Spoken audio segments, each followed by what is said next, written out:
Que diga Enrique lo que sea, pero como no hemos comido voy a seguir diciendo buenos días hasta que nos toque. Vamos a seguir cumpliendo el programa, aunque vayamos con mucho retraso. Yo quiero pedir disculpas además porque quedan dos presentaciones que en teoría tenía que moderar yo y solo voy a moderar la primera, la segunda la hará nuestro presidente porque tengo que estar en la estación por motivos personales bastante pronto, así que pido disculpas, pero no voy a terminar de cumplir mi cometido. Vamos a empezar con la presentación que efectuará Carlos Piñeiro. Yo creo que es un profesional sobradamente conocido en todo el sector. Su trayectoria profesional es bastante grande, sobre todo muy desarrollada en actividades de I+D, gestión de granjas, y ahora mismo ya muy introducido en toda la parte de digitalización de datos, Big Data, etcétera, etcétera, etcétera. Así que yo creo que tiene sobrada experiencia y conocimiento para hacer una presentación interesante y que podemos escuchar. No sé si habrá tiempo para hacer preguntas. Seguramente nos pase como en la presentación anterior y dejaremos las preguntas para contestar de otra manera. Así que no voy a entretener más. Carlos, cuando quieras. Muy bien, pues muchas gracias, Mateo, por la introducción. Bueno, en realidad esta charla es casi una continuación o una continuación en parte de algunos de los conceptos que Enrique ha puesto encima de la mesa. Se nos mueren cerdas jóvenes, se nos mueren demasiadas cerdas, además de las cerdas jóvenes, y parte tiene que ver, está muy bien, desagregar, y es lo que tenemos que hacer. Yo voy a explicar una parte de eso que contribuye al problema, lo que pasa en lactación. Pasan muchas cosas en lactación en muy poco tiempo y algunas no las hemos empezado a entender hasta hace bien poco. Revisaremos porque es una fase particularmente exigente y revisaremos no solo los patrones de ingesta de pienso y de agua, sino también algún otro factor que conceptualmente nos sorprende, porque ya sabemos que influyen y que importan, pero que siempre viene bien cuantificar. Y hay alguna publicación nueva muy interesante que nos da la perspectiva del peso de esos factores en lactación que posiblemente tengamos subestimado, incluyendo algunos factores individuales de la cerda, a partir de algunas conclusiones que seguramente llegarán ustedes solos. El asunto es que tenemos cerdas bastante diferentes a las que teníamos hace unos años. No digo ya hace una década ni dos, sino incluso hace 5 años. Son cerdas mucho más productivas, con un mayor peso de adultas. Esos 250 300 kilos los vemos de normal. Eso significa que tienen más requerimientos de mantenimiento. Son más prolíficas, lo que significa que necesitan más para hacer más lechones y que necesitan más leche para esos lechones. Pero la ingesta no se ha incrementado proporcionalmente a ese incremento de la producción. Por tanto, siempre van a estar al límite. El riesgo de estar al límite, de que no estén tomando lo que deben en términos de ingesta de energía o de otros nutrientes, siempre lo vamos a estar bordeando. Y luego, además, que hablamos de una manera muy natural de las cerdas, como si las cerdas fueran todas iguales o fueran fotocopias. Y tenemos una cantidad de factores individuales que condicionan mucho. ¿Qué cerdas? ¿Las de parto 1 o las de parto 6? ¿O las que están en medio? ¿Las más prolíficas o las menos? Las que tienen más hambre o menos, porque hay una variabilidad individual igual que las personas. ¿Las de esta línea genética o de esta casa de genética o de esta otra? Porque son todas cerdas blancas y todas diferentes. En un estado sanitario alto o medio, cuando hay PIRS, cuando no hay PIRS, cuando tenemos unas instalaciones impecables o cuando tenemos una granja de hace 40 años que la vamos sujetando como podemos, cuando hacemos un manejo cuidadoso, manejamos en banner de 3 semanas y luego tenemos efectos estacionales. Este verano, los veranos siempre son complicados. Este verano ha sido muy marcado para muchos factores. Es decir, cuidado cuando hablamos de cerdas en general porque tenemos todos esos factores de variación en conjunto. El asunto es que las estamos sometiendo a demasiadas cosas, las estamos poniendo demasiadas piedras en la mochila, demasiados desafíos que actúan generalmente en conjunto y de manera variable. Todo esto está descrito como factores de estrés de mucho peso y en muchos casos subestimados. Yo me centraré hoy principalmente en los estados catabólicos, que se producen precisamente por ese riesgo de estar al límite en lactación, pero el estrés inmunológico está muy bien descrito. El estrés, digamos, por una enfermedad, mantener activo el sistema inmune, proteína de fase aguda, anticuerpos, los grupos competitivos en gestación, la intoxicación por micotoxinas, es un factor, lo ha citado Enrique, también las granjas de baja productividad en sí mismas, porque son granjas malas. Una granja no es mala o buena por algo, sino porque hace un montón de cosas en una dirección buena o regular el estrés por calor, problemas de aplomos, también los ha citado Enrique, incluso problemas dentales. Hay un 71% en un trabajo reciente finlandés del grupo de Mari Heinonen, donde explicaban que el 71% de las cerdas tienen problemas dentales. Para mí fue una sorpresa. Lo mismo que nosotros, gingivitis, periodontitis, fracturas, desgaste, sarro. Esto dice, bueno, es que vamos a hacer ahora dentistas de las cerdas. No, pero te dice que muy probablemente muchas cerdas estén cerca o estén en un estado, digamos, sometidas o expuestas a dolor de continuo. Y el dolor, yo no sé si ustedes lo sabían o no, todos estos estreses terminan en estrés oxidativo, de una manera u otra, que es el que genera los líos. Bueno, pues la fibromialgia en humana, que es una enfermedad dolorosa, está asociada, o sea, se ha descrito con que genera también estrés oxidativo. Luego, cuidado que estamos poniendo muchas piedras en la mochila de las cerdas que luego queremos que ovulen, que paran, que den un montón de kilos de leche y que lo hagan durante un número elevado de partos, ¿no? El estrés oxidativo es bien conocido y no me voy a parar muy bien con él. Es un lío notable y siempre va a estar ahí. Es decir, los daños que se producen por esas especies reactivas de oxígeno dañando membranas lipídicas, proteínas de diferentes tipos, incluso ADN, siempre va a estar, digamos, produciéndose y corrigiéndose. Siempre nos estamos oxidando y siempre estamos corrigiendo aquello. Nosotros mismos y las cerdas en cualquier caso. Siempre termina aquí y, desde luego, intentar mantener ese balance por evitar esos factores de estrés o por los antioxidantes es una constante. Cuando uno se pone a cuantificar lo que pasa en los estados finales de la gestación y de la lactación, es que pasan muchas cosas muy rápido, como les decía. O sea, el depósito de calcio se multiplica por 9, el depósito de proteína por 19, el incremento de radicales libres en esta fase se dispara. Es decir, metabólicamente a mí me resulta asombroso la cantidad de cosas que pasan y en las cantidades, digamos, cuantitativamente que pasan. Y es que además estamos generando camadas que están creciendo entre 2,5 kilos y 3 kilos al día, si ustedes echan la cuenta.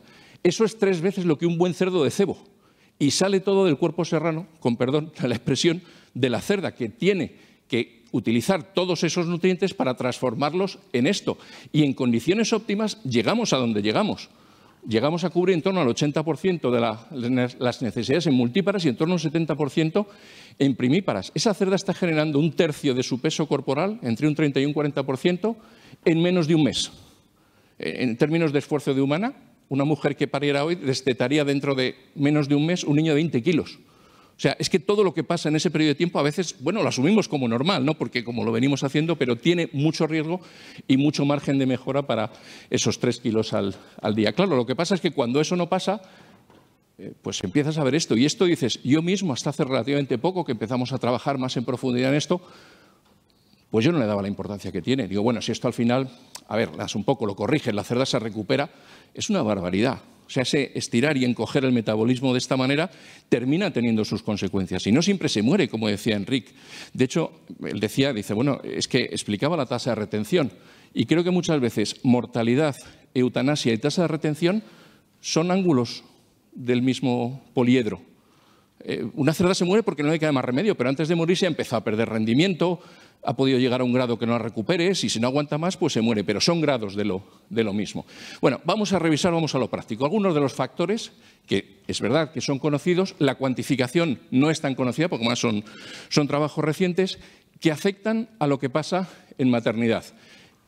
Referiría al menos estos 4: sistemas de control de la temperatura ambiental, la temperatura del agua, que hasta ahora no era algo a lo que se le hubiera hecho mucho caso, la forma de administración del pienso y del agua, también es curioso porque Enrique ha hecho la referencia, ¿no? Cómo comimos y bebimos ayer. Y luego algunos factores individuales de la cerda. Este es un estudio reciente donde comparaba 2 cosas: la temperatura del agua, que la comentaré después, y 4 sistemas de acondicionamiento de la temperatura. Desde los clásicos cooling, estas placas refrigeradoras que ahora empiezan a estar bastante de moda, la Universidad de Purdue está haciendo mucho trabajo en esta dirección. Esto que se ve mucho en Latinoamérica, estos conos que es como, bueno, pues el aire entra por aquí y luego pues el tubo del aire fresco cae sobre la cerda, o los sistemas de que generan esa niebla, ¿no? esa vaporización. Bueno, pues estos señores, es un trabajo más muy reciente, del año 21, miran el impacto que tienen los sistemas de refrigeración. Estos son los cooling clásicos y las placas refrigeradoras, y estos 2 que son el tubo este que le cae a la cerda encima, o bien la vaporización. Bueno, es curioso porque si ya miramos la ingesta, hay medio kilo de ingesta entre los sistemas que funcionan mejor y los que funcionan peor, que son los cooling en la pared o las placas refrigeradoras. Los otros te hacen perder medio kilo de ingesta de manera significativa y lo mismo pasa, aquí tenemos, te vas a ese medio kilo, y tenemos a las pérdidas durante la lactación en los dos que funcionan, que son este grupo, lo mismo respecto de los que peor funcionan, que te vas a quedar igualmente de media en esos 350, 400 gramos aproximadamente. Y cuando vemos la temperatura del agua, ellos lo estandarizaron muy bien, a 15 grados y a 25, agua fresca y agua del tiempo, caliente. Bueno, pues tenía también un impacto. Se asocia una ingesta mayor cuando aseguramos que el agua que le llega a la cerda está fresca. Efecto significativo, nos vuelve a salir también ese medio kilo y igualmente asociado, en este caso con tendencia, con las pérdidas de la cerda durante la lactación. Luego, estos dos factores que, a ver, conceptualmente nos sorprende. Claro que tenemos que ponerle la temperatura a la cerda y particularmente en la lactación. Pero cuando te ponen una raya y decir, señor, esto le puede afectar a usted hasta medio kilo en la ingesta o en las pérdidas corporales, ¿no? Que pasa lo mismo cuando tienes, son unas décimas, pero se quedan, es decir, es un efecto que está como tendencia muy interesante. Pasa lo mismo cuando miramos qué pasa con la camada. Bueno, pues la camada, cuando tú consigues lo que a la cerda le gusta, que son cualquiera de esos dos sistemas, pues tienes un peso superior. Te vas a quedar en esos aproximadamente 300 gramos. Y el peso de la camada del destete, lo mismo, se estructura en esos dos bloques. Destetas lechones más pesados que terminan dando también una camada más pesada. Cuando miramos, en este caso, te vas a unos 4,5 kilos de camada. ¿Qué es lo que ocurre cuando miras el impacto de la temperatura del agua sobre la camada? Oye, es curioso cómo se alinea todo. Vuelves a tener un efecto, claro, en este caso en torno a los 300 gramos y un efecto, digamos, confiable para el peso del lechón y para el peso de la camada. Estamos ahí destetando esos 3 kilos aproximadamente, simplemente por cuidar estas cuestiones.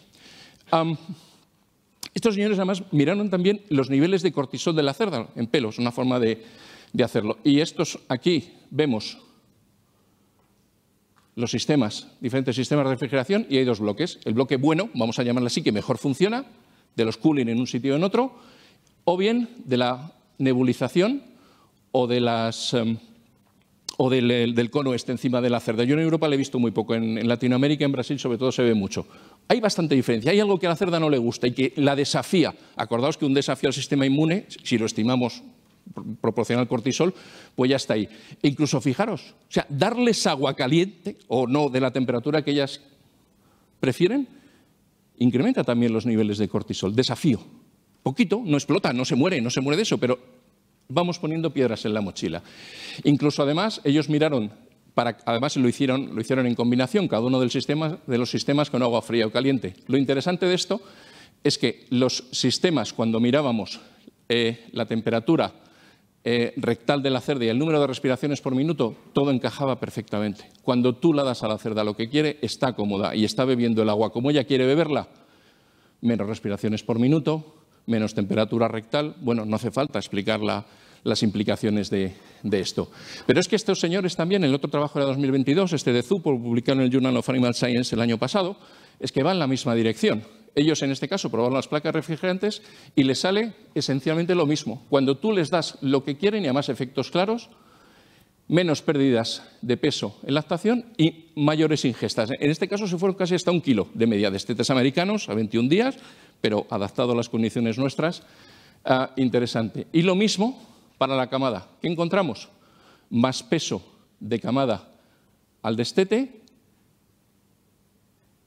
asociado a un mayor peso de lechón. Es decir, cuando tú empiezas a ver que todos los trabajos van en una dirección y ya empiezas a definir un rango, dices, bueno, cuidado, que aquí tenemos un montón de gramos que estamos perdiendo o no prestándole atención por cuestiones de estas. Pero también importa cómo se lo administramos.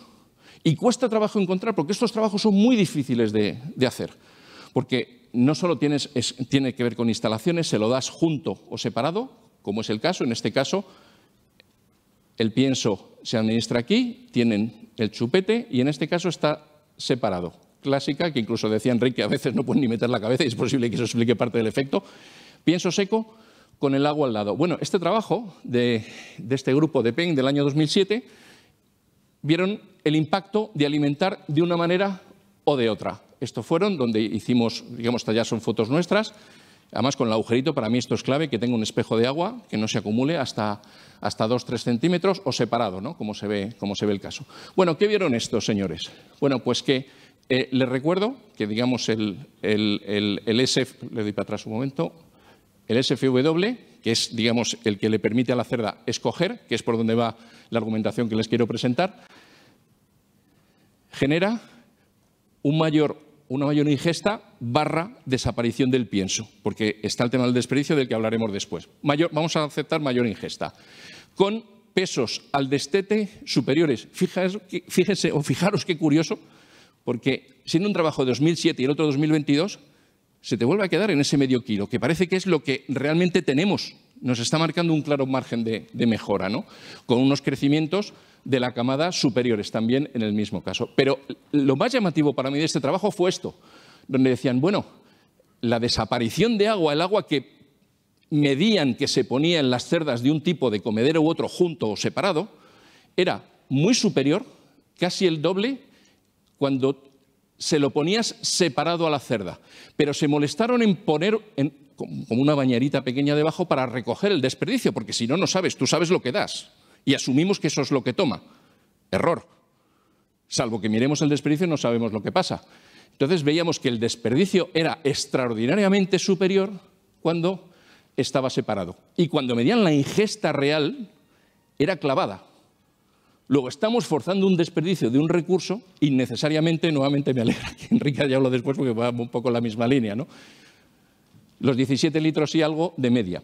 Encontré otro trabajo, también muy bien hecho, donde era curioso porque estos señores, el grupo de Hong, evaluaba el mismo sistema de alimentación del otro grupo, pero en este caso lo comparaba con alimentación líquida, en un ratio 1:1. Es decir, para no cargar, digamos, demasiado el volumen y que disminuyera la ingesta, kilo de pienso y kilo de agua. Bueno, lo que estos señores encontraron es una diferencia numérica a favor del que había quedado mal antes. Es decir, el que peor había funcionado antes, ahora comparado con la alimentación líquida, generaba una mayor ingesta. Pero además, nuevamente, vemos que mejora la ganancia media diaria, mejora el peso de los lechones, lactaciones cortas de 21 días, y de manera interesante mejora no solo la producción de leche, sino la calidad de la leche. Es decir, con más materia seca y con más contenido energético en uno de los sistemas con otros. Entonces, fijaros cómo la forma de ofrecerle y lo que la cerda pueda hacer condiciona muchas más cosas de las que podíamos pensar. Si ponemos los tres trabajos en fila, lo cual me parece aceptable, donde dices, bueno, tenemos un tratamiento común, casualmente, evidentemente yo creo que estos señores seguramente no se conocían al hacerlo, tenemos un tratamiento común en ellos y uno, digamos, que permite a la cerda elegir si come o si bebe o si mezcla, y otro que no permite escoger nada, es alimentación líquida. Va junta y te lo comes y se acabó. Bueno, pues la gradación es perfecta. Parece que cuanto más puede escoger la cerda lo que quiere hacer, vamos mejorando el peso de los lechones al destete hasta un 8%, los crecimientos todavía más, la ingesta de la cerda y los desperdicios de alimento que se asocian extraordinariamente a cuando la cerda no puede escoger, bien por lo que decíamos antes, cómo se ofrece, la temperatura del agua o lo que sea. Por tanto, cuidado, que además ellas lo que pueden hacer condiciona lo que pasa a todo lo demás. Otra paradoja es que a veces tenemos una nutrición óptima, formulamos al miligramo el aminoácido hasta la parte por millón o a veces por billón de algunas cosas. Pero luego el manejo de la alimentación, pues es fácil encontrar hasta un 5, hasta un 10, incluso hasta un 20%, lo hemos medido en muchas ocasiones, de desperdicio que no ves. O sea, no estás, algo ves, no será para tanto, es para mucho. Y no tiene sentido afinar tanto con una nutrición tan maravillosa como nos proponen cuando no estamos manejándola como se debe. Lo que nos dicen las casas de genética es esto. Oiga, usted, estas de PIC, estas de Danbred, cada casa tiene la suya. Oiga, sus cerdas tienen que comer así. Esas cerdas que dábamos todas por iguales, se las pueden separar aquí por el número de parto, está bien. Cuando uno se pone a ver cómo comen las cerdas, hay un trabajo excelente, también de Koketsu, que lo ha referenciado antes Enric, donde él explicó que las cerdas en lactación comen de 6 maneras distintas. Hay 6 patrones. El primero, más importante, es este, que es parecido a lo que nos dicen. Pero hay otras 6 maneras. Hay cerdas que arrancan y tienen una caída poco pronunciada, más pronunciada, no terminan de arrancar, no arrancan y luego suben. Lo interesante de todo esto es que él describió que 2 de esos patrones tienen consecuencias después. El de la caída pronunciada, normalmente además en el entorno del pico de lactación, y la que no termina de arrancar, generan menos ovulación, menos lechones en la camada siguiente, etcétera. Bueno, trabajo maravilloso que yo creo que todos hemos citado en alguna ocasión, pero imposible de reproducir en la práctica, porque nosotros les damos 2 veces de comer al día, o 3, o tiramos del en general, y ya, eso no es un patrón, le damos eso de comer y si le parece bien, bien, y si no, también. Por tanto, estaba muy bien. Pero ¿qué es lo que pasa? Que ahora estos sistemas de alimentación que tenemos nos permiten entender mejor, porque no damos nosotros lo que creemos que ella tiene que comer, sino que es ella la que escoge cómo quiere comer. Y efectivamente el ejemplo es el mismo que se ha citado antes. Yo el día que me sienta medio mal algo no dejo de comer radicalmente. Me salto alguna comida, como un poquito menos, tal y cual, pero hombre, muy malo tengo que estar para dejar de comer. Eso es lo que nos explica el patrón. Y ahora estos sistemas nos dan curvas extraordinariamente limpias. Yo tuve la suerte y tengo la suerte de conocer a este señor y conocí el trabajo que hizo a finales de los 90 en la Universidad de Minnesota. Y me he encontrado con que estos sistemas de alimentación fiables que tenemos ahora por fin en las granjas, pues esta es una curva perfecta. Las cerdas tienen que comer así. Ya se imaginan que en azul, este es el parto, preparto, momento del parto. En azul es lo que la cerda va dando para comer. Está, en este caso, por encima de lo que debe, verde correcto, amarillo cuidado, rojo peligro. Pero a veces te encuentras muchas de estas. ¿Esto qué es? Esto es un MMA. Has tenido un parto complicado, has tenido una retención de lechón, has tenido una mamitis y la cerda te empieza a hacer esto. Si tú actúas aquí y tratas adecuadamente, vas a recuperar mucho mejor esa cerda que si, bueno, pues no la has visto antes porque a veces los síntomas no son claros, o que también lo vemos con mucha frecuencia. Esto es una reacción a la vacuna. Y en general las vacunas cada vez son mejores, dan menos reacción. Pero con las cerdas pasa como con las personas. Hay cerdas que les da reacción. Y si tú te encuentras esto y reaccionas rápido, pues la puedes recuperar. Pero si en el pico de lactación tienes esa reacción, pues te puedes cargar fácilmente esa camada, empezar a repartir lechones, como también se comentaba antes, etcétera. Además es muy interesante, y le agradezco a Toño Vela estas imágenes, porque además a mí cuando me las enseñó es que de verdad me hizo entender muy bien algunas cosas. Me dice, mira, estas curvas que a mí me gustan, trabajo con ellas y tal, él trabaja muy bien lo que es la ecografía y me dijo, cuando tengo esta curva, tengo más folículos y de mayor tamaño. Y cuando tengo este tipo de curva, tengo menos folículos y más pequeños. Es decir, el éxito de la siguiente camada, del siguiente ciclo, lo estamos trabajando en esa lactación y en ese momento. Y dependerá también de nuestra capacidad de respuesta, además de que luego produzcamos más machos o más hembras según nos interese, ¿no? Que esa es otra añadida. Pero es que además estamos viendo que las genéticas son diferentes. Hemos empezado, este es un estudio de los primeros que estamos haciendo, comparando las ingestas en lactación en el parto 1 de 2 genéticas, de la Topix TN70 y de la DNA. Bueno, pues son diferentes. La pendiente que tenemos aquí al principio, en la Topix, es diferente a lo que tenemos en la DNA y alcanzan puntos distintos en momentos distintos. Eso es lo que la cerda quiere hacer cuando ella puede escoger. Si yo digo, tienes que hacer esto, pues a la cerda le encajará al 100%, al 80% o al 40%. Pero me están diciendo que aquí hay necesidades distintas que debemos atender. 36 pruebas de campo agregadas con estas herramientas nuevas.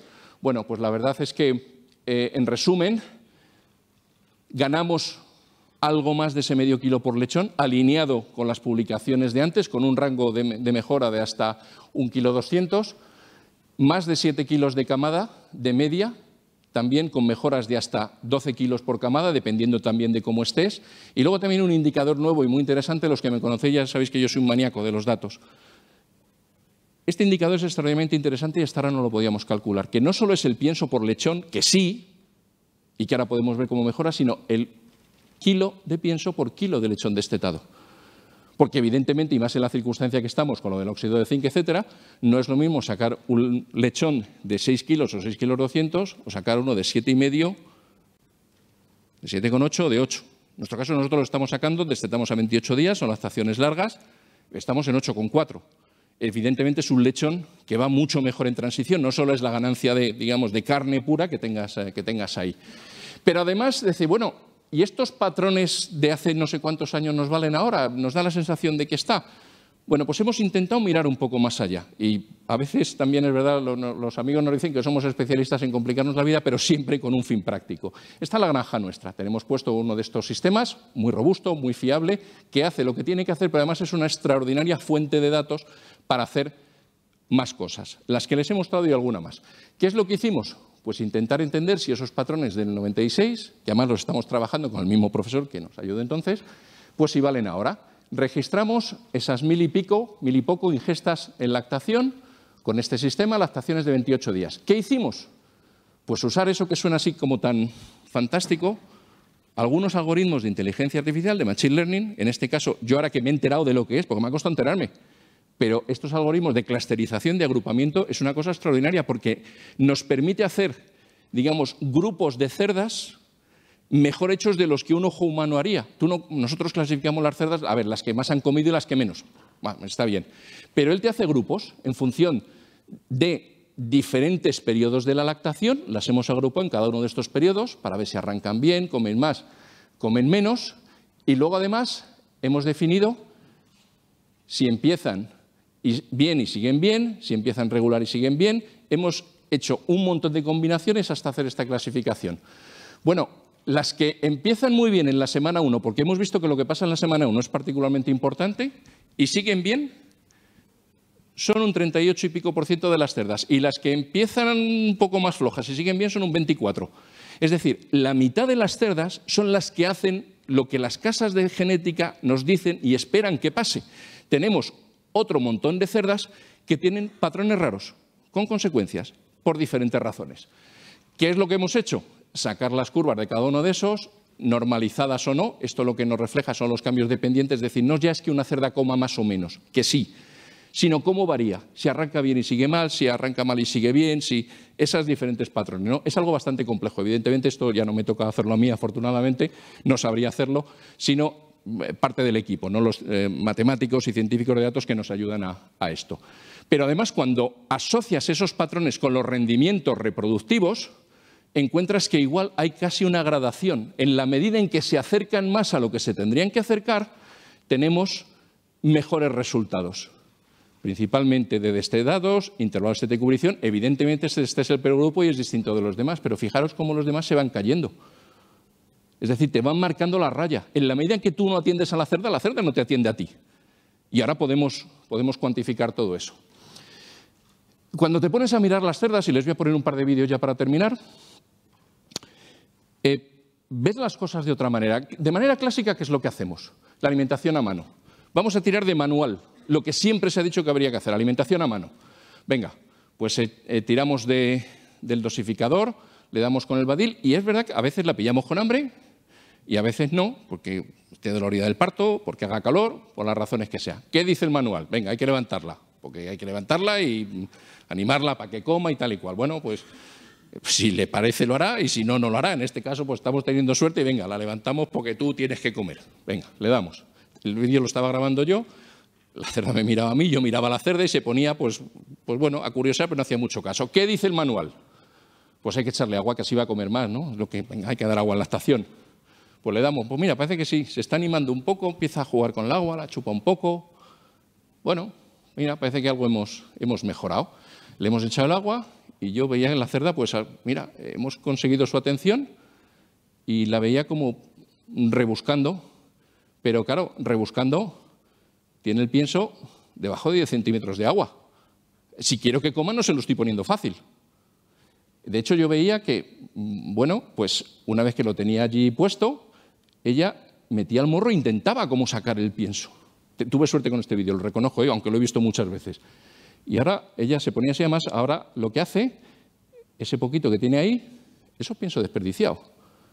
a base de que pase muchas veces cuando yo les decía que ese desperdicio que puede llegar al 20% es por este tipo de cosas.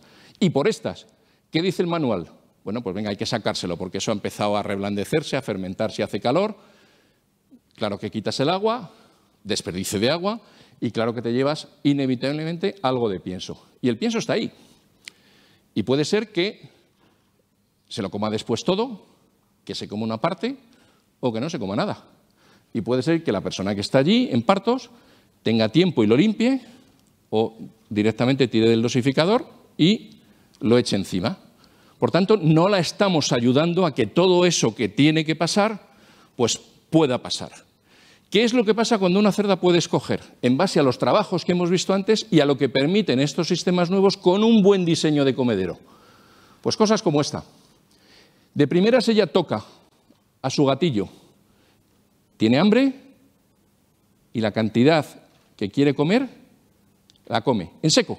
De primeras es muy frecuente que empiecen así. Al cabo de un poquito, me llamó mucho la atención cuando empecé a verlo, ellas tocan el chupete y se lo remojan un poco lo que ella quiere. A mí me da la sensación, no sé si es buen ejemplo, que estaba como mojando salsa. Es decir, ella estaba en seco y se lo remojaba como ella quería. Y una vez que habían terminado y te dejan el comedero súper limpio, dices, bueno, yo he comido en seco, he comido remojado como yo quería y ahora voy a beber agua limpia y fresca. Y se inflaban a beber agua limpia y fresca, me cambié porque además era curioso, los dos estaban haciendo lo mismo. Le estamos ayudando a que todo eso que tiene que pasar por su cuerpo para generar esa cantidad de lechones, de kilos de carne, evitar estreses metabólicos, etcétera. Bueno, pues esto nos ayuda mucho. Y estos sistemas ahora son extraordinariamente sencillos. O sea, no necesitas personal nada preparado para esto. Lo manejan, están muy bien pensados de una manera. Y además nos hace entender mejor a las cerdas, nos hace entender mejor una mamitis, nos hace reaccionar a esa mamitis, nos quita estados catabólicos y úlceras, que son las que nos van suponiendo el peaje de hacer todo esto, ¿no? Y más teniendo en cuenta que cada vez cuesta más ir a las granjas. Por razones de sanidad animal, no hace falta explicar nada en este foro, tanto de enfermedades económicas como de enfermedades de declaración obligatoria, no solo en nuestra especie sino en otras, sino también de sanidad humana. Bueno, acabamos de medio salir, ¿no?, de la pandemia. Por tanto, cualquier cosa que podamos hacer en remoto no hace falta que estemos allí, porque a veces, en bastantes ocasiones, pues no tienes la suerte de estar viendo aquello.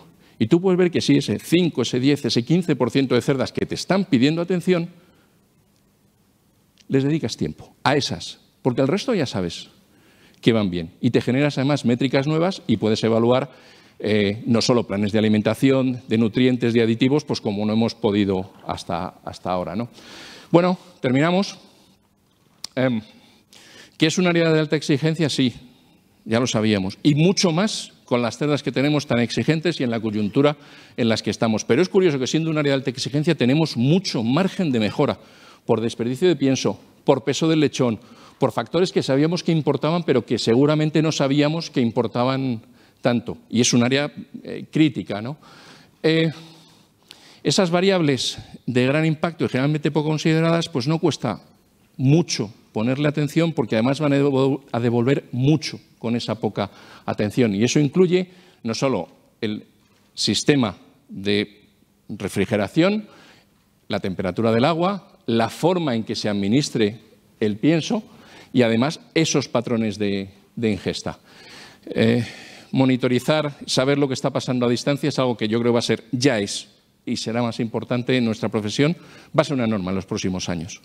Por esta razón que he explicado y por algunas otras. Por tanto, en la medida en que podamos saber lo que pasa en esta granja, en este conjunto de granjas, o en las primerizas, o en las DNA, o en las topis, o cuando he puesto una vacuna, o cuando no la he puesto, o cuando he hecho el pienso de alta energía para el verano, o cuando he puesto el aditivo para no sé qué, eso tiene que ser parte de nuestro y será parte de nuestro trabajo en la próxima década. Yo estos sistemas los veo como una herramienta. Hace 20 y pico años nos dieron los PCRs, los ELISAs y con eso entendimos mejor la sanidad. Hicimos mejores planes de erradicación, de medicación, de vacunación, de erradicación, de lo que sea. Hace década y pico larga empezamos a trabajar de manera rutinaria con los escáneres. Entendimos mejor la gestación, las profundidades del lomo, este tipo de cuestiones. Bueno, pues ahora tenemos herramientas que no solo hacen eso y nos hacen depender un poco menos de la persona en la granja, que muchas veces ya es un problema encontrarlos, sino que además también nos dan una cantidad de datos de una calidad extraordinaria que nos permite, y muchos de los que estamos aquí vivimos de opinar. Bueno, con esto puede uno opinar mejor, porque entiendes mejor lo que está pasando, reaccionas antes, etcétera. Y luego, además, es que en cuanto empiezas a sacar los números de manera prudente, sin cargar la mano en absoluto, es que los números salen tan fácilmente, porque evidentemente son inversiones elevadas comparadas con las que teníamos hasta ahora. Pero es que de manera continua, cuando miras el ahorro del pienso, el impacto sobre la camada, el impacto en los ciclos siguientes, quitarte, esto contribuye extraordinariamente a bajar la tasa de retención, a bajar la mortalidad. La mortalidad no la vamos a bajar mágicamente, la vamos a bajar aplicando de una manera sistemática y ordenada acciones como estas que nos vayan quitando capas de estrés. Es puro sentido común y yo creo puro conocimiento veterinario. Y cuando además te sale un retorno a la inversión de 5-1, porque normalmente el que, desgraciadamente, muchas veces no somos los veterinarios los que firmamos estas inversiones, las firma el director financiero o el director general. Y a él, pues muchas veces no entiende muy bien estas cosas, pero esos números le animan a hacerlo. Así que, bueno, pues espero que con esto algunas de las cosas que ya sabían les haya podido actualizar cuál es el estado del conocimiento, cuánto importan y por dónde tenemos que ir para que con relativamente poco esfuerzo pues podamos hacer mejor el trabajo que ya llevamos haciendo un tiempo y ahora tenemos mejores herramientas para hacerlo. Así que, bueno, los que trabajan de verdad pues son toda esta gente del equipo y yo vengo aquí a contarles esta historia. Muchas gracias. Muy bien, Carlos. Muchas gracias y además una presentación, como siempre, muy interesante y muy ilustrativa. Como yo sé que es difícil resistirse a preguntar en este tipo de presentaciones, lo que vamos a hacer es pasar el turno de preguntas a la próxima charla y en el final de la próxima serán las preguntas de las dos. Yo vuelvo a pedir disculpas, tengo que dejarles por desgracia. Espero que haya sido un congreso muy fructífero e invito a nuestro presidente a que se haga cargo de la moderación. Gracias, Mateo. Gracias, señor. Cuídate mucho. Buena vuelta. Y que tengan todos una buena vuelta a casa. No.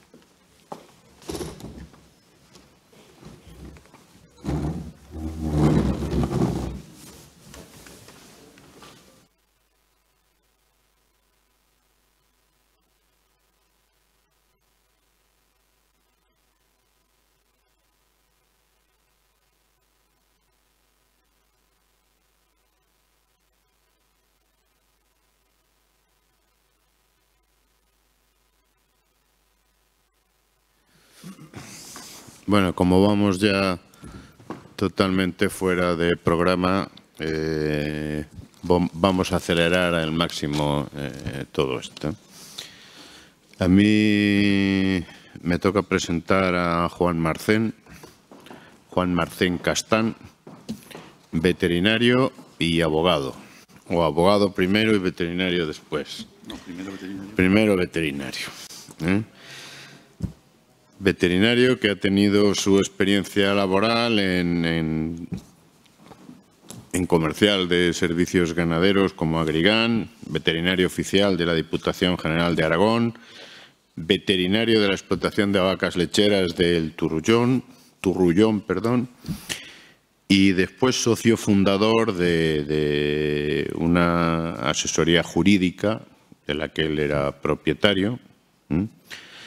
Y a partir de ahí, pues su experiencia o su trabajo lo ha dedicado más al mundo del derecho. Es licenciado en Derecho, Relaciones Laborales, licenciado en Veterinario, máster en Industrias Agroalimentarias, máster en Auditoría de Cuentas, máster en Urbanismo y un montón de cursos que no os voy a contar. Sin más, le cedo la palabra a Juan. ¿Serio? No. Hola, buenos días, buenas tardes. A ver, lo primero, estoy muy satisfecho de poder estar en una sede y en unas jornadas de ANAPOR, porque para mí me siento veterinario, aunque llevo 30 años que no ejerzo la actividad.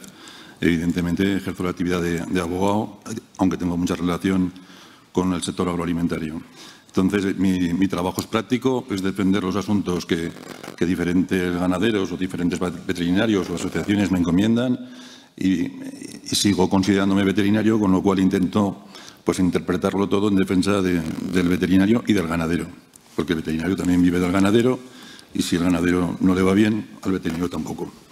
Bien, a ver, a partir de aquí a mí se me ha encomendado comentar la ley del medicamento. En primer lugar, no hay ninguna ley del medicamento.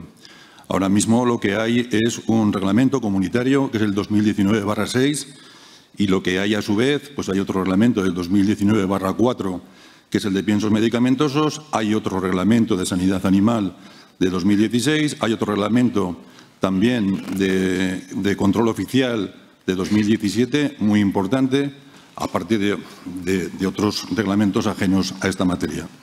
Bien. El que haya un reglamento comunitario quiere decir que como tal pues ha sido legislado por el Parlamento Europeo, pero también hay una serie de reglamentos delegados y otros reglamentos de ejecución que unos ya se han publicado y que otros no se han publicado. Pero el que haya un reglamento comunitario quiere decir que la competencia es de la Unión Europea. Y si la competencia es de la Unión Europea, hay que estar a lo que dice el reglamento.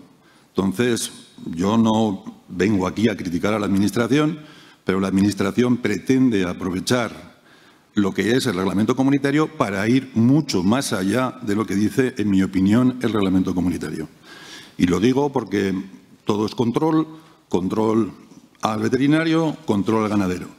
Es evidente que yo no voy a poner aquí en duda que hay que reducir antibióticos, que las resistencias a los antibióticos pues existen, todo esto, pero no, creo que al profesional veterinario no hay que enseñarle a hacer su trabajo lo sabe hacer antibiogramas, toda la vida los ha hecho y tiene interés en hacerlo, lo que no se le puede es obligar a hacerlos en todo momento. Y digo esto porque tal como están los proyectos de reales decretos que han sido publicados, que son 3, el de dispensación, prescripción y uso, el del veterinario de explotación, ya no entro en el de bienestar animal, el del veterinario de explotación y el plan sanitario y el del uso sostenible del medicamento, pues son 3 proyectos, que también hay otro que es que está recientemente, el del control oficial, que va a modificar mucho también el sistema de defensa, porque todo lo que es el análisis inicial,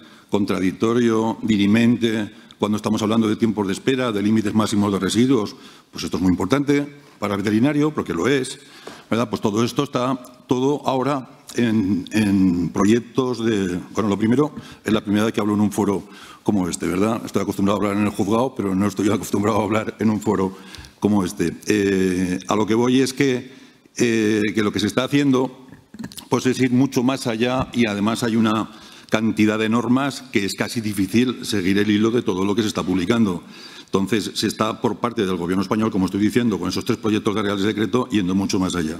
¿Y por qué lo digo? Pues porque se está regulando la metafilasia, se está regulando el tema de la prescripción excepcional, se está regulando el tiempo de espera, se está regulando la categorización. Entonces, hay una serie de cosas, por ejemplo, la categorización.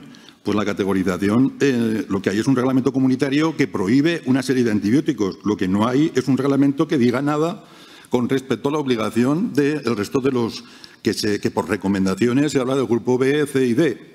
A día de hoy no hay ningún reglamento comunitario que obligue lo que el proyecto de Real Decreto va a hacer.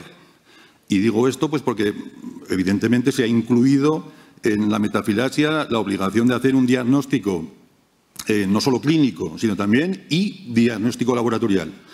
Entonces, todo esto, con hacer el antibiograma correspondiente, se está yendo mucho más allá y no sé lo que se pretende. Si es un control exhaustivo de lo que es el veterinario, el ganadero, ¿para qué? Para pedirle mayor responsabilidad, porque detrás de todo esto lo que hay es mucha mayor responsabilidad del veterinario y mucha mayor responsabilidad del productor. Y hay medidas que nadie las nombra, pero hay medidas cautelares, tales como se podrá suspender la entrada de animales, que esto es como paralizar una explotación, una serie de cosas que no vienen en el reglamento y que se está yendo mucho más allá. Por ejemplo, pues como digo, pues con la metafilasia en el sector porcino, yo el otro día tuve la suerte de hablar con el señor Higuera y me dijo que en el sector porcino no estaba todavía, pero en lo que es el vacuno de leche, pues ya hay también un protocolo para la metafilasia. Es decir, se pretende valorar el riesgo y los momentos en los cuales hay que hacer, cómo hay que hacer todo lo que es el tratamiento de metafilasia. Y la metafilasia, pues bueno, se pueden cambiar los nombres a lo largo de la historia, pero al final si hay un animal enfermo, todo el mundo sabe que a los 4 días hay otros animales enfermos. Con lo cual hay obligación del veterinario de tener que tratarlos. Y en cuanto a la prescripción excepcional, ¿verdad? Pues también estamos en lo mismo. Ahora se considera que los términos de la autorización, pues no te puede salir nada de los términos de la autorización, pero nadie dice de la cantidad de fichas técnicas que hay desfasadas de los propios, y no tengo nada en contra de los laboratorios, pero a lo que voy es que por mi experiencia práctica, cuando algunas veces hemos tenido que revisar determinadas fichas técnicas, resulta que no estaban actualizadas. Los tiempos de espera están calculados muchas veces pues con métodos analíticos antiguos, ¿verdad? Que ahora los métodos de detección pues son mucho mayores. Pues la cromatografía, la espectrofotometría, pues tenemos muchas veces determinación de residuos en las canales, en el músculo o en el riñón, depende del órgano matriz que hay. Pues todo esto pues, es un control que se está yendo mucho más allá de lo que entiendo yo que debería de ser, ¿no? Entonces, como comentaba con la metafilasia, pues la metafilasia se está pretendiendo, y he dicho el vacuno, he dicho el cebo de terneros y el ovino de cebo, que ya me consta. ¿Por qué lo hacen? Porque el reglamento no da cobertura. El reglamento comunitario no les está dando cobertura. Y entonces están intentando que se pacte con los sectores para ya tener un mayor control y monitorizar, por decirlo de alguna manera, todo el procedimiento del veterinario. ¿Pero qué consecuencia va a tener monitorizar todo el procedimiento del veterinario? Pues la consecuencia va a ser mucha mayor responsabilidad. Esto yo no sé si el sector lo está valorando en su justa medida, ¿verdad? Y lo digo porque en el proyecto se han hecho alegaciones. La gente a veces cree que con los proyectos, con las alegaciones, la mayor parte de las veces no se estima ninguna, ¿verdad? Porque es un aspecto formal y nada más. Lo que hay que hacer es cuando se publique el Real Decreto, es impugnarlo, porque hay 2 meses para impugnarlo. Hay 2 meses para impugnarlo. Y impugnar la disposición normativa quiere decir que si lo haces en el plazo de 2 meses, la puedes impugnar desde el aspecto formal y desde el aspecto sustantivo, es decir, del contenido y de cómo han aprobado la norma. Después, cada veterinario cuando le pase, o cada ganadero cuando le pase algo, también tendrá la posibilidad de impugnarlo. Porque existe la Ley 29/1998, que es la del contencioso administrativo, que permite que cuando te dictan un acto como una sanción, tú puedes impugnar directamente el acto e indirectamente puedes impugnar el reglamento. El reglamento, estamos hablando no del comunitario, estamos hablando del reglamento nacional. Que la jerarquía normativa del reglamento nacional no tiene nada que ver con la jerarquía normativa que tiene el reglamento comunitario. Absolutamente nada que ver. Los proyectos de reales decreto, cuando se conviertan en reales decreto, son reglamentos que están por debajo de la ley y por debajo de lo que es el reglamento comunitario. Cualquiera podrá impugnar directamente el acto administrativo, podrá impugnar indirectamente el Real Decreto y lo podrá hacer basado en el reglamento comunitario porque han ido más allá de lo que dice el reglamento comunitario. Por eso cuando empiezan en la exposición de motivos de los proyectos de Real Decreto empiezan a decir que estamos desarrollando los reglamentos sanitarios, no es verdad. Están yendo mucho más allá. El reglamento comunitario es de aplicación directa, es de aplicación general. Tiene que ser claro y conciso porque es una norma que está pensada para esto desde el punto de vista de la Unión Europea. No requiere ninguna transposición en España, no requiere que nadie la complemente. Lo que se está aprovechando es que yo quiero hacer determinadas actuaciones en el sector, aprovecho que entra en vigor el reglamento comunitario y voy pues, a exigirles mayor control, mayor responsabilidad y a lo mejor, no sé, si cambiar el sistema productivo, ¿verdad? Porque visto lo visto, pues a veces es lo que se pretende. Yo estoy acostumbrado a recurrir contra la Administración. En el caso de ayudas comunitarias tuvimos que hacer recursos en primera instancia, muchas veces no te lo reconocen. Fuimos al Supremo, planteamos una cuestión prejudicial. Esa cuestión prejudicial fue al Tribunal de Justicia de la Unión Europea y nos dio la razón. ¿Por qué? Porque las comunidades autónomas no tienen competencia para ir más allá en determinadas cosas. Y el Estado español tampoco. No la tiene. Y como no la tiene, hay que recurrirlo. Lo que pasa es que el sector, pues muchas veces, no cualquiera, pues siempre tiene un cierto respeto o miedo pues a la Administración. Y la Administración, en todos los ámbitos que yo conozco, de Hacienda, de la Tesorería, de la Seguridad Social y de todo, pues la Administración hace su papel, pero el administrado tiene sus derechos y los tiene que ejercer. Y los tiene que ejercer. Y ya no digo nada de una profesión como la de veterinaria, porque a mí me duele. Y me duele en el alma, me duele, porque la profesión veterinaria es tanto como un médico. Yo estuve en el sábado pasado de boda, estuve con un médico, le pregunté cómo prescribía y me dijo que prescribía como a él le parecía correcto, ¿verdad? Y aquí os van a organizar de tal manera que es que todo va a estar súper controlado y no le da cobertura el reglamento comunitario. Por mucho que lo quieran retorcer, lo quieran revolver y a todo le llamen prescripción excepcional, que al final la prescripción excepcional, ¿en qué se convierte? Primero, es una deficiencia de medicamentos para lo que tendría que haber en cada especie. Eso para empezar, que es lo que tendría que haber. Pero lo que se convierte es en una responsabilidad del veterinario. En una responsabilidad ilimitada del veterinario, porque él tendrá que explicar. ¿Y qué tiene que hacer el veterinario tal como está en estos momentos la situación? Hacer lo que ha hecho toda la vida.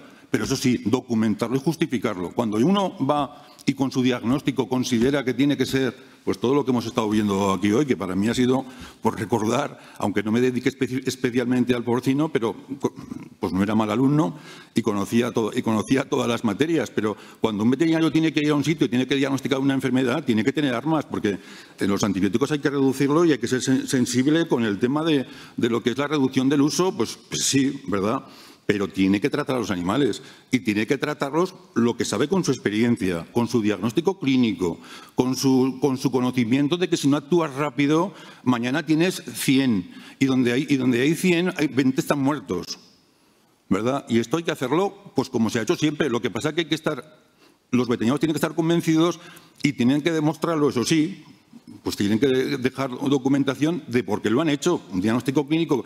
¿Quién tiene que hacer un antibiograma? Yo aquí tengo un antibiograma que me dejaron el otro día en una fábrica de piensos, pues, y le pregunté, bueno, ¿el antibiograma cuánto tiempo ha tardado en hacerse? 7 días. ¿Y qué tratamiento aplicasteis cuando llegasteis a la patología? Pues tal. ¿Qué resultado ha dado al final el antibiograma? Pues el grupo B. O sea, que había que utilizar colistina, polimisinas y tal. Y yo no digo que haya que utilizar colistinas. Evidentemente, si hay que reducirlas, se reduce. Pero esto de tener que emplear con tetraciclinas, y ya no digo nada con el tema de lo que es el cálculo del uso de los medicamentos. Es que está mal hecho, con todos mis respetos, ¿verdad?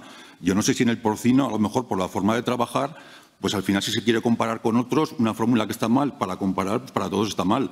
Pero en terneros es un desastre, porque se calcula con los kilos y es un desastre. Y en el caso del veterinario de explotación, bueno, pues que me digan a mí cómo va un veterinario a decirle al ganadero que le paga que todo aquello lo tiene mal y tengo que hacer un informe diciendo que todo lo tiene mal. Es evidente que un ganadero y un veterinario tienen que saber que todo lo que sea bioseguridad, higiene, cualquier aspecto de una granja, cualquiera, pero como han dicho los anteriores ponentes, la ganadería pues son animales evidentemente, pero también hay una serie de gente que se juega el dinero y tiene que ser rentable, con lo cual es evidente que el objetivo también es ganar dinero. Entonces dices, ahora le voy a decir yo al veterinario oficial que no va a hacer casi nada y lo va a trasladar para que lo haga el veterinario libre, que no se sabe muy bien quién le va a pagar, y le tiene que decir que el ganadero tiene mal ese vallado, tal cosa, tal la otra, y mañana, ¿a qué se dedica?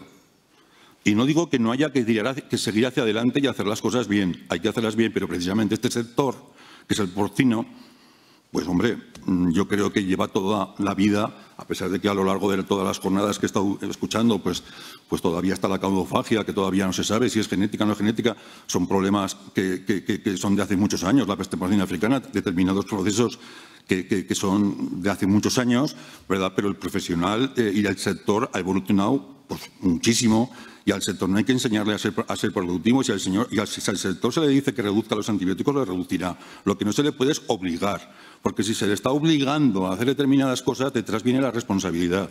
Y detrás de la responsabilidad viene el caso concreto. El responsable es una persona concreta, una explotación concreta. Y tiene después muchas menos posibilidades de poderse defender porque todo el mundo da por hecho que la norma que está en ese momento hay que aplicarla. Ahora lo que hay que luchar es el momento. Se hizo alegaciones al proyecto, a los proyectos. Ahora hay que luchar contra cuando se aprueben, porque mucho me extrañaría a mí que cambiara ni una coma de los proyectos de Real Decreto, porque lo único que se cumple es con la normativa, con la formalidad de permitir que la gente haga las respectivas alegaciones. Pero una vez que se apruebe, hay que recurrirlo y si se extralimita en lo que dice el reglamento comunitario, se extralimita. Si es competencia de la Unión Europea, es competencia de la Unión Europea. Y si no lo es, no lo es. Y en el caso de las ayudas comunitarias, era competencia de la Unión Europea el medicamento veterinario y el reglamento comunitario. Ayer, durante la charla, 2 reglamentos nuevos publicados en el documento oficial de la Unión Europea, 2 reglamentos nuevos poniendo otra vez, cambiando todo lo que son las sustancias prohibidas, lo que son los controles oficiales de todos los residuos, de todas las sustancias y los tratamientos ilegales. Una continua normativa, pero comunitaria. Comunitaria, o sea, los reglamentos comunitarios el 2006 y el 2014, porque la única norma que hay ahora mismo en vigor, que es la de los medicamentos, solo habla de la farmacovigilancia. El Real Decreto que se aprobó, el Real Decreto 1157-2021, pues este en realidad habla muy poco. Prácticamente solo habla de la farmacovigilancia, que notifiquemos cada efecto adverso que tiene. Pues se puede notificar el efecto adverso, pero ¿cuál es el efecto adverso? El que yo tenga un susto mañana y tenga que me determinan un residuo, si el tratamiento ha sido correcto y he respetado el tiempo de espera, ¿cómo demuestro yo todo esto? Pues yo os puedo decir que llevo bastantes asuntos desde hace muchos años de esos temas y al final muchas veces casi siempre se consigue la absolución, pero que le quiten lo bailado a cada ganadero y a cada veterinario, lo mal que lo tiene que pasar durante un tiempo. Y la sorpresa, pues a veces la ficha técnica estaba mal.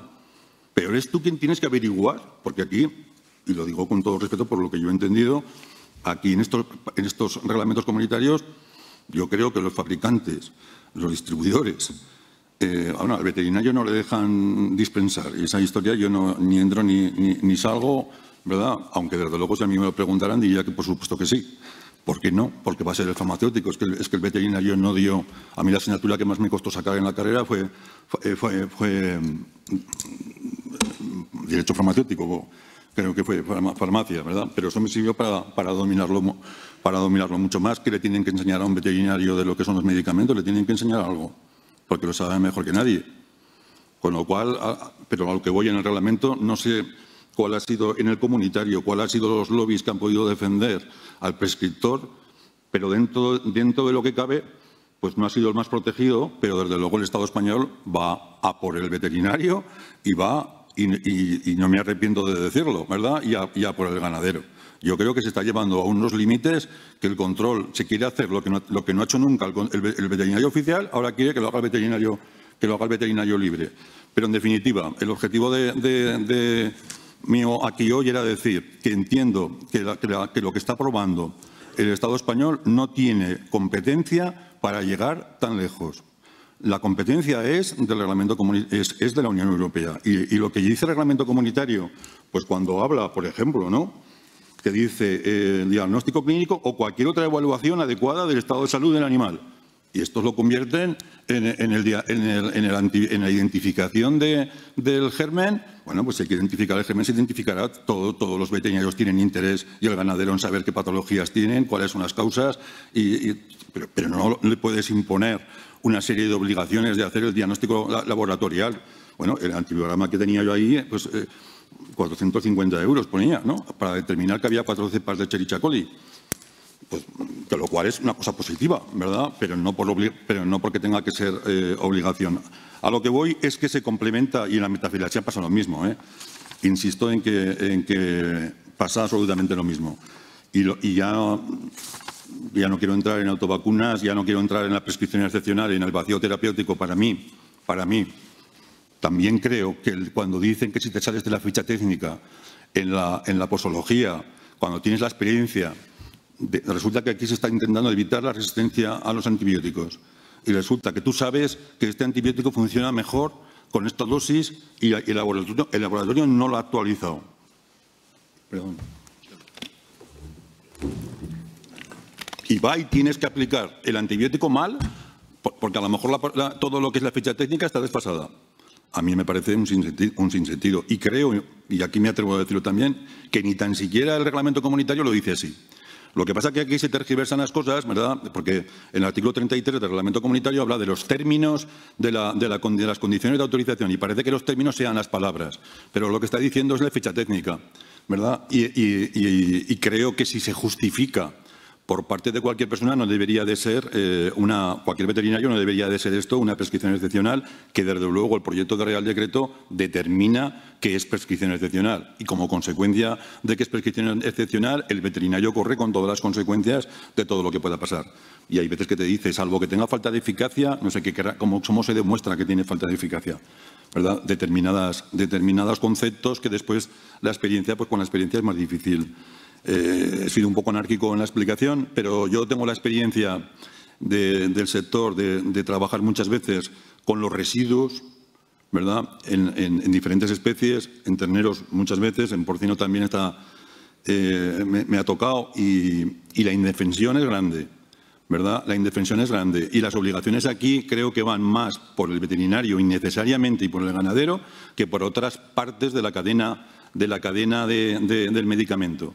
Y no creo que el reglamento comunitario dé cobertura a semejante exigencia. Nada más.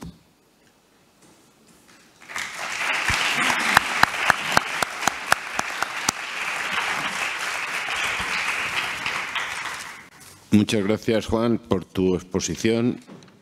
Muchas gracias, además, por haberte centrado a unos tiempos en los que, bueno, pues has sido sensible al tema nuestro de horarios. Bueno, ahí queda lo que nos ha dicho Juan.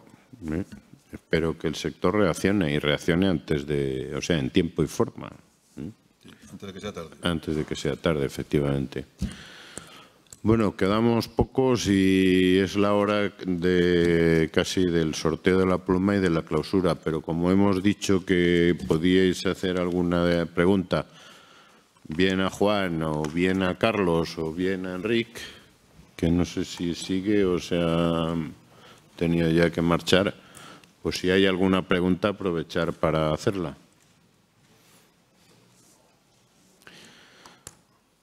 Si no hay preguntas, vamos a proceder al sorteo de la pluma para los fieles asistentes.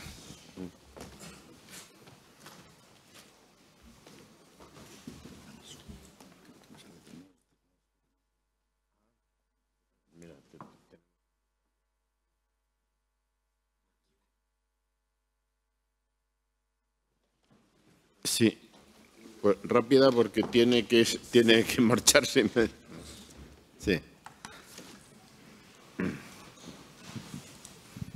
Muy breve, gracias por la exposición. Yo me he quedado sorprendido de que esto sea así. No tenía ni idea de que efectivamente todo esto se podía recurrir, se podía no simplemente pues aceptar y ya está. Si esto se puede hacer y lo lógico es que se haga, ¿cuáles son los próximos pasos? Es decir, ¿conviene hacerlo, no sé, como asociación, como ANAPOR, como Aprobapor, como quién? Porque evidentemente parece que eso conviene hacerlo, pero ¿cuál sería el mejor camino para que no se nos escapen esos 2 meses o lo que sea? Yo soy un veterinario que me tuve que reestructurar, ¿verdad? Soy abogado, a esto me dedico, ¿verdad? Y lo único que yo no sé quién tiene que ser, quién lo tiene que hacer. Yo creo que todo el mundo lo tiene que hacer, ¿verdad?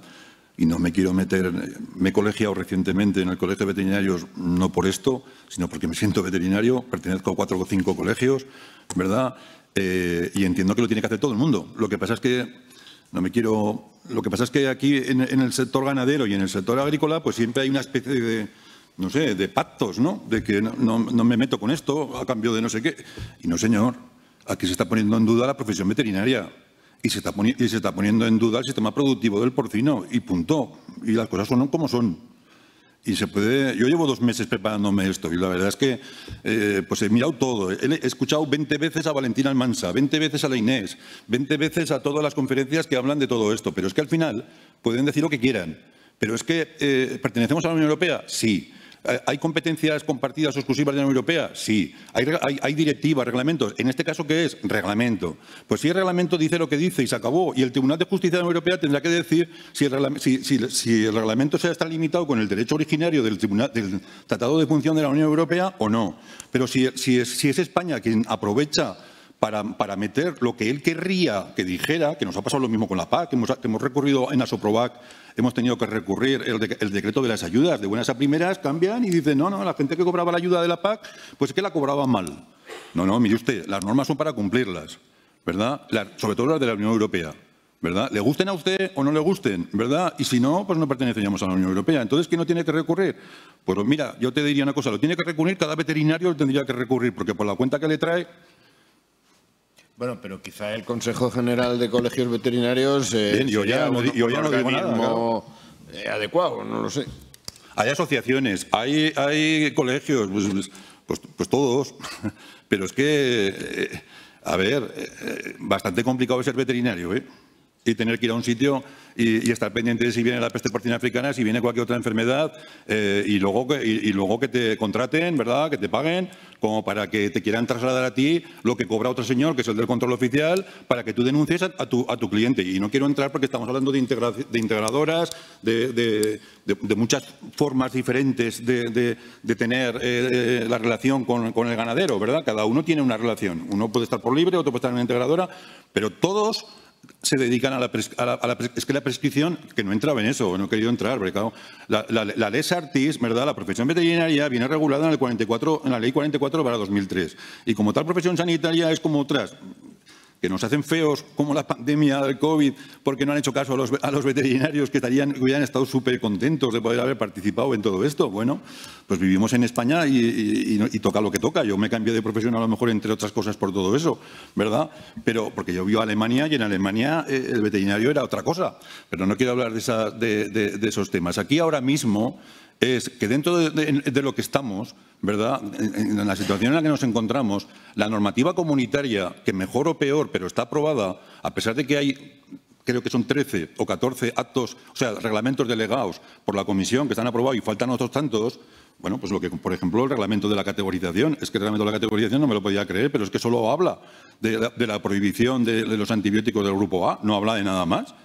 Es que no habla de nada más, ¿verdad? Yo no digo que no haya que respetar que tengan antibióticos en humana para que todos nos podamos salvar en nuestra propia vida o la del hijo. Si eso no hace falta explicárselo a ningún veterinario, si ya lo sabe.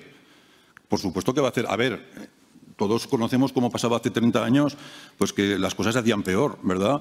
Pero se utilizaba el antibiótico como prevención, como profilaxis y otras muchas cosas, ¿verdad? Pero los tiempos han cambiado. Entonces, los profesionales hacen las cosas, en mi opinión, mejor que ellos. Mejor que ellos, ¿verdad? Y ahora quieren trasladar lo que no hacen ellos para exigírtelo a ti. Y eso, pues si en el Parlamento Europeo lo hubieran dicho, pues lo hubieran dicho, pero no lo han dicho. No lo pueden decir ahora ni los de la Agencia Española. Me he leído todas las preguntas y respuestas de la Agencia Española de Medicamento. Todas las charlas, mi mujer y mi hija están allí y me las habré escuchado 15 veces cada una, para intentar no solo lo que dicen, sino lo que piensan, ¿verdad? Y está claro.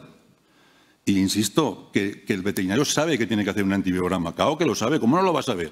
Si ya lo sabía yo hace 30 años, que iba un viernes, que tenía que hacer una necrosia, abría un ternero de 500 kilos y luego llegaba al laboratorio de la facultad y estaba cerrado. Y estaba cerrado. No podía hacer nada. Que es que esto lo viví yo, ¿verdad? Y que yo me tomé muy en serio la profesión. Y era veterinario en explotación. Cuando trabajé 4 años en vacuno lechero, en explotación. O sea, no solamente lo hacía, sino que lo aplicaba yo. Pero también fui veterinario de comercial y también fui 15 días veterinario de oficial. Y cada cual tiene que hacer lo que tiene que hacer. Y el veterinario oficial tendrá que hacer la misión que tenga que hacer. Y tenemos que prosperar todos juntos. Pero no me traslades todas las exigencias al veterinario de explotación que llamas, sin solucionarle primero cómo lo va a hacer.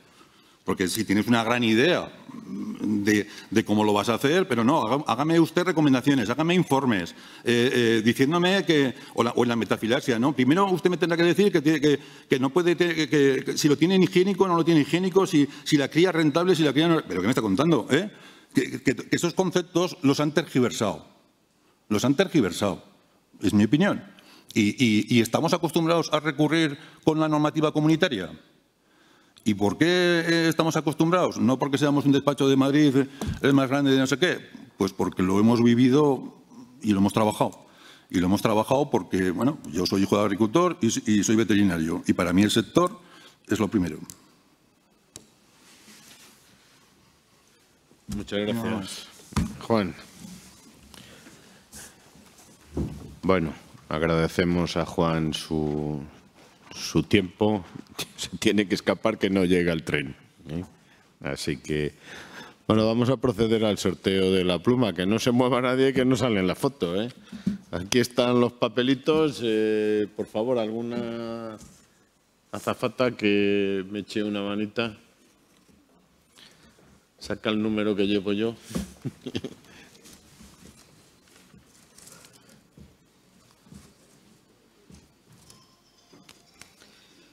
...103... El que tenga la papeleta con el número 103... Vamos, no me jodas.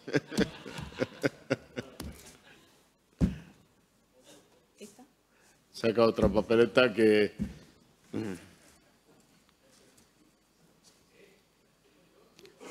bueno, sí, perdona, quieto. Si la tienes tú, tráela. ¿La tienes? Parece que sí.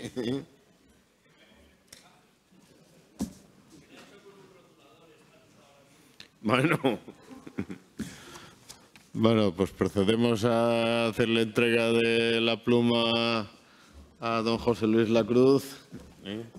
Vale. Oye, y antes de que os marchéis, muchas gracias a todos por vuestra presencia. Queda clausurado el 41º Congreso de ANAPOR y yo me despido de vosotros hasta siempre. Venga.